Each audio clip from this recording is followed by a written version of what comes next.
Shalom, shalom, bien-aimés. Nous continuons avec notre série d'émissions sur comprendre la Bible en 30 jours. Et aujourd'hui, c'est la 4e épisode.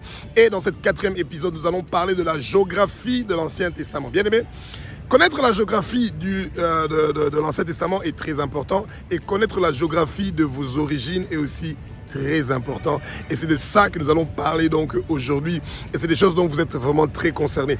Que le Saint-Esprit prenne le contrôle de cette séance d'enseignement et que nous puissions être enseignés, vous et moi, au même moment, parce que le Saint-Esprit nous utilise comme son instrument pour parler de ce que le Père veut que nous sachions. Alors, bien-aimés, donc d'abord il faut comprendre que dans l'Ancien Testament, la position d'Israël. Vous voyez ? Et il faut essayer de comprendre la position d'Israël en ce moment-ci où nous sommes en train de parler. Alors, l'Israël, au nord, nous avons le Liban, et à l'est, nous avons donc la Syrie, ensuite nous avons la Jordanie, et au sud, nous avons l'Égypte. Et ensuite, nous avons le Gaza vers l'ouest, et nous avons donc la mer Méditerranée. Ouais. Et nous avons Jérusalem qui est au milieu donc d'Israël. Alors, bien aimé, le souci qu'il y a, c'est quoi ? C'est quand vous regardez à partir donc du Liban, de la Syrie, de la Jordanie et ensuite de l'Égypte en bas, et vous avez donc la Cisjordanie et vous avez la bande de Gaza, Israël, le pays de Dieu, le peuple de Dieu est entouré seulement des Arabes. Vous voyez ?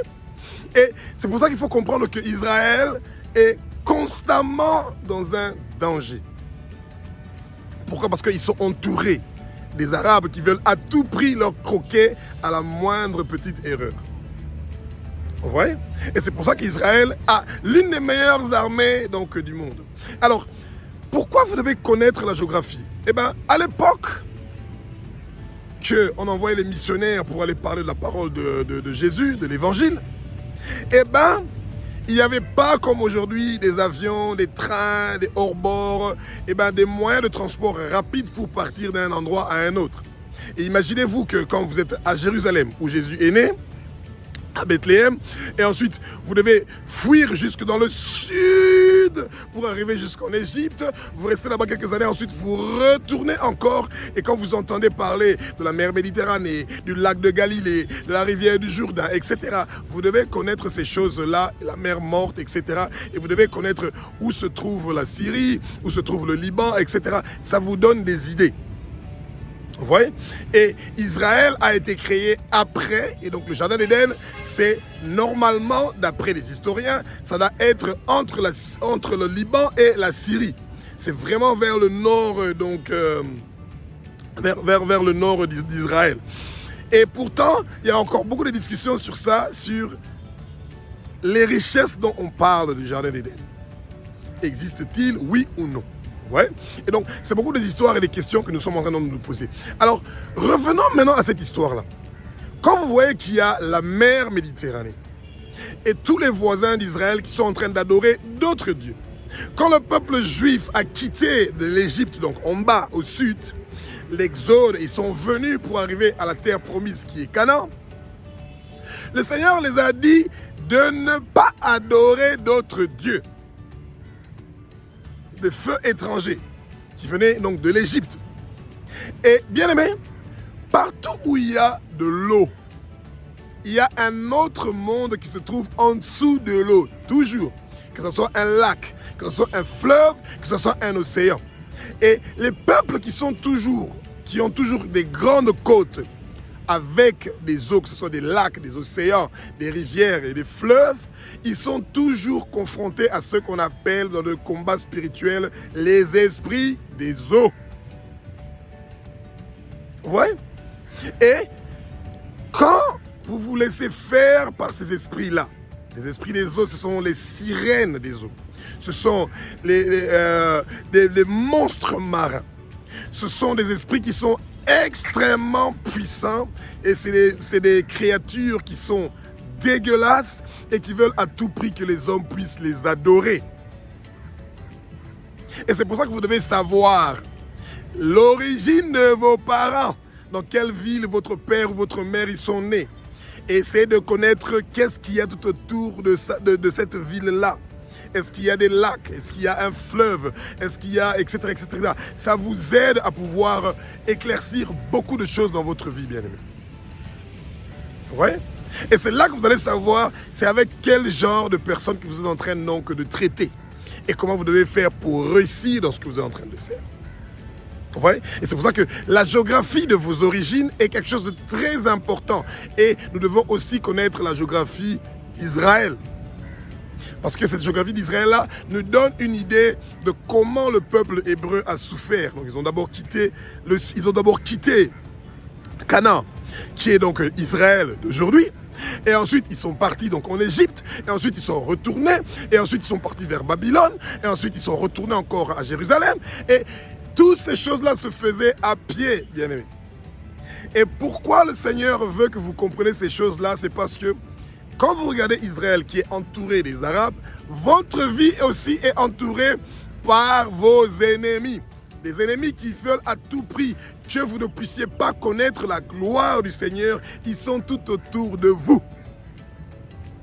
Et vous devez être prêts. Est-ce que vous pensez qu'Israël peut dormir en paix quand ils savent qu'ils sont entourés des Arabes qui veulent à tout prix leur croquer et leur tuer et leur faire du mal?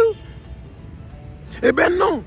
C'est pour ça qu'Israël est en train de veiller nuit et jour, comme ça se passait à l'époque de Néhémie. Parce qu'ils savent qu'il y a des Sambalat et des Tobija qui veulent à tout prix que votre vie ait des problèmes, que vous ayez des soucis et que vous ne puissiez pas percer dans la vie, que vous ne puissiez pas réussir dans la vie, mais vous allez réussir et vous allez percer dans la vie au nom puissant de Jésus-Christ de Nazareth.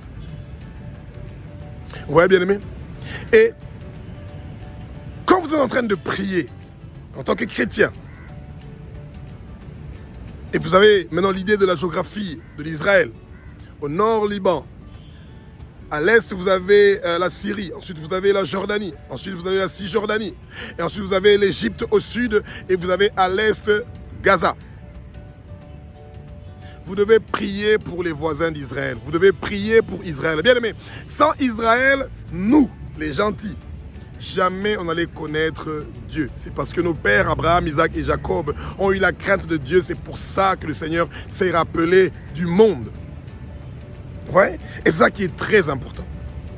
Et connaître plus ou moins où la création de l'homme a commencé, c'est très important pour nous. Connaître qu'est-ce qui a fâché le Seigneur de se débarrasser de tout ce qu'il avait créé. C'est très important pour nous les chrétiens. Parce que Adam est l'homme qui a été créé selon l'image de Dieu et Ève aussi. Et ils ont eu des enfants, ils ont produit des enfants, ils ont eu des enfants. Mais bien aimé, déjà au début, ils ont irrité le Seigneur. Genèse chapitre 11. Ils ont construit la tour de Babel pour énerver Dieu parce qu'ils voulaient avoir la place de Dieu. Ils voulaient qu'on leur paye de l'argent pour avoir accès au ciel. Et les anges déchus ont commencé à coucher avec les filles des hommes. Ils ont emmené une mauvaise semence dans l'homme. Et bien aimé, vous imaginez les millions d'habitants qu'il y avait à l'époque dans Éden, et que ensuite 8 personnes seulement, le Seigneur a trouvé qu'ils méritaient de rester en vie. Noé, avec sa femme, ses 3 fils et les 3 femmes de ses fils, ça faisait 8, plus les animaux que Noé avait emmenés.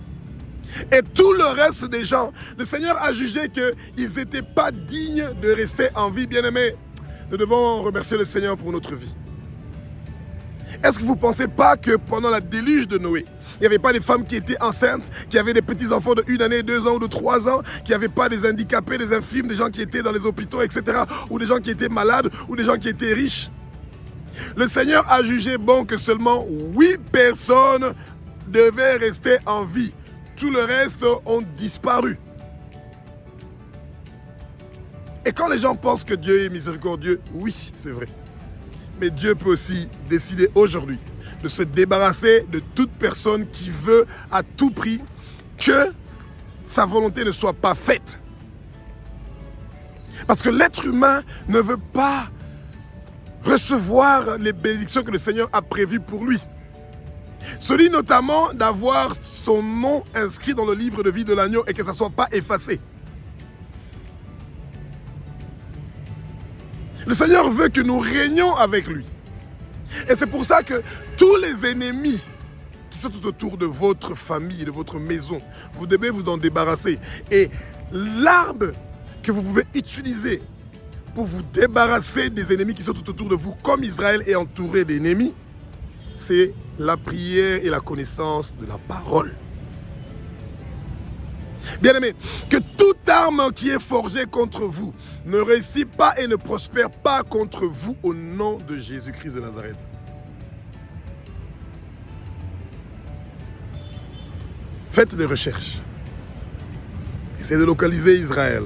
Tapez seulement carte Israël et pays voisins. Commencez à étudier. Tapez sur Google le nom de la ville où sont nés vos parents. Essayez de regarder qu'est-ce qu'il y a. Il y a des lacs, des forêts, etc. Ça vous donne des idées de quel genre de Dieu que vos ancêtres ont adoré. Ouais. Les peuples marins, par exemple, qui partent faire la pêche, ils ont tous des petits dieux. Nous, on les appelle au Congo les Binzambe, qu'ils adorent pour pouvoir avoir du poisson. Les peuples des forêts, les pygmées, ils ont aussi leurs petits dieux pour pouvoir avoir du gibier, etc. Nos ancêtres ont commis beaucoup de choses horribles. Ils ont adoré d'autres dieux. Adorer d'autres dieux, c'est vous briser le premier commandement qui dit « Tu n'adoreras pas un autre Dieu ». Et vous savez, à l'époque, les gens n'avaient pas la crainte de tuer. De le jour, quand vous tuez, vous partez en prison à vie. Et à l'époque, il y avait des choses qui pouvaient se passer et on ne tenait pas compte de ça. Vous voyez? Nous devons beaucoup prier pour Israël, qui est en train de vivre des moments très difficiles.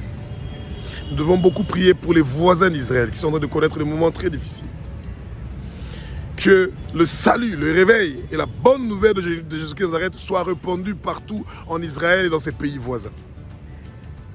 Que le Seigneur visite Israël. Que le Seigneur visite les pays voisins d'Israël, bien-aimés. Et donc, dans votre compréhension de la Bible, vous devez à tout prix avoir une idée de la géographie. Hein? Connaître où sont les fleuves. Parce que vous entendez, la mer Rouge. Pourquoi le Seigneur a ouvert ça en deux dans Exode? Pourquoi le Jourdain a été ouvert en deux dans Exode, etc. Vous devez connaître ces choses-là.